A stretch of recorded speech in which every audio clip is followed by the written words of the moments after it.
আচ্ছা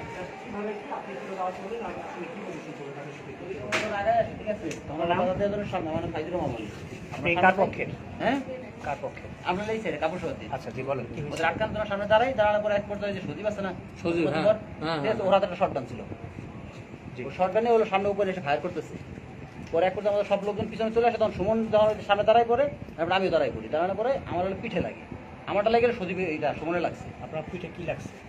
গরম একটা কি জানি বা আবহাওয়ার মতো চাইয়ে গুলি এটা মনে হয় সম্ভবত ওটা লাগিয়ে সুমনের এইখান দিয়ে ঢুকছে নাকি। সুমন বলতে আপনাদের সাথে আরেকজন আর একজন ছিল আমার পিছনে যে ছিল ও ওই ছেলেটা। পরবর্তীতে সুমনের বাড়ি হলো কোন গ্রাম? এই কাপড় সত্যি আমাদের মিলন শেখের ছেলে। এই ঘটনায় সংঘর্ষ আপনাদের আহত আনুমানিক কতজন? আনুমানিক 10 জনের উপরে হবে।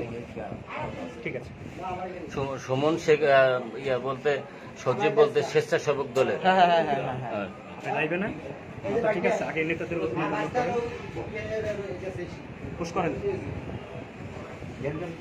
কোন পর্যন্ত বলা যাবে? আমরা আগে গিয়ে না এই যে যেটা বলতেছে এখানে